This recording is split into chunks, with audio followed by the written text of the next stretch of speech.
Alors j'ai une très grande question, une question importante à vous poser. Est-ce que vous êtes une personne honnête?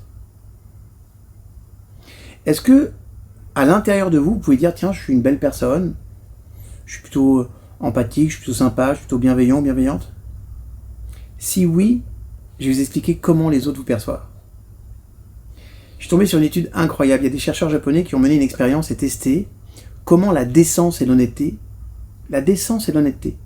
déterminent la façon dont les personnes qui vous entourent vous perçoivent. Et je trouve les résultats hyper encourageants. En tout cas, j'ai bien aimé la leçon de tout ça et ce qui en ressort. On sait aujourd'hui que, par exemple, les personnes honnêtes et décentes semblent plus attirantes physiquement pour leur entourage. En tout cas, c'est la conclusion à laquelle sont parvenus des chercheurs de l'université de Niigata, au Japon. L'article est sorti, a été publié dans la revue PLOS ONE. L'étude confirme ce que nous ressentons tous intuitivement et j'ai presque envie de dire qu'on le sait par expérience personnelle. L'attrait physique est très important dans la vie, d'accord?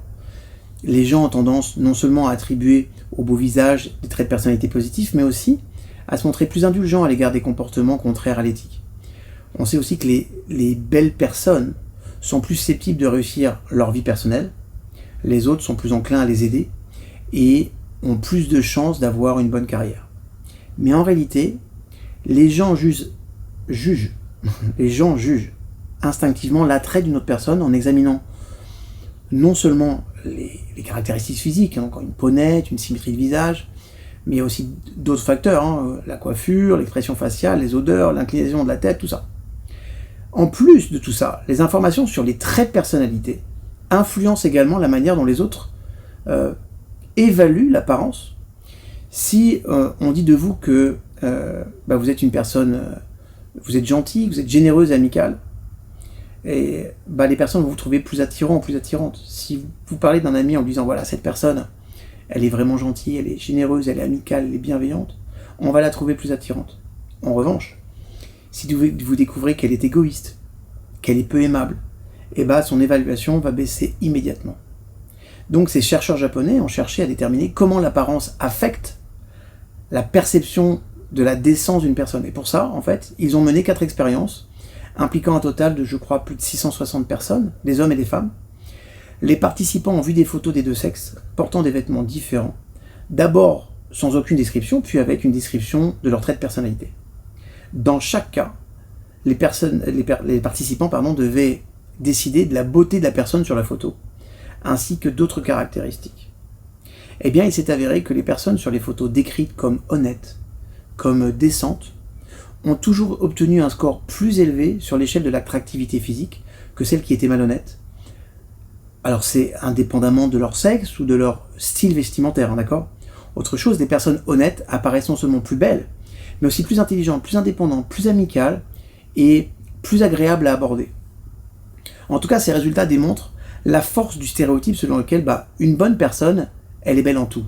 C'est-à-dire que la beauté extérieure et la beauté intérieure sont censées aller de pair.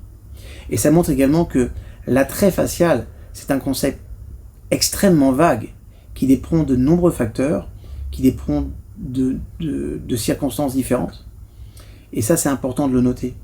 Mais ça veut dire aussi, et c'est ça que je trouve encourageant, c'est que moi, ça m'est arrivé de rencontrer des personnes avec une plastique superbe, mais complètement insipide, parce qu'il y avait une espèce d'incongruence entre l'extérieur et l'intérieur. Et parfois, une personne qui peut avoir des traits simples devient sublime parce que son intérieur est tellement beau que cette personne devient juste sublime. Voilà, le mot c'est ça. Donc ça veut dire quoi aussi? Ça veut dire que plus on va travailler son intérieur, plus on va travailler sa bonté interne, plus on va travailler la qualité d'être intérieur, à travers notre gentillesse, à travers notre bienveillance, à travers notre écoute, à travers notre disponibilité, et plus ça nous rend beau et disponible. Et ceux qui ne le voient pas sont ceux qui sont vraiment à côté de la plaque. Et je pense qu'il est temps que, en fait, on travaille tous sur cette harmonie. On vit dans une société de l'image, c'est vrai, on va travailler notre image, notre beauté extérieure. Alors, il y a même des filtres aujourd'hui qui carrément nous trompent sur la beauté extérieure. Mais la beauté intérieure, on ne pourra jamais vous tromper dessus. Et vous allez voir que quand il y a une incongruence entre la beauté extérieure et la beauté intérieure, et finalement, même si la personne est jolie, on la trouve pas belle. C'est comme ça. Voilà. C'était la petite vidéo du jour. Je la trouvais, en tout cas, moi je trouve ça super positif en fait. Plus on travaille notre intérieur et plus on est beau et attractif et attractive. Ça vaut le coup. Hein. Restez sur cette chaîne, il y a plein de choses pour être beau à l'intérieur. Voilà, je vous souhaite une très belle journée, prenez soin de vous, partagez, likez si vous avez aimé, puis dites-moi ce que vous avez pensé dans les commentaires. Je vous aime.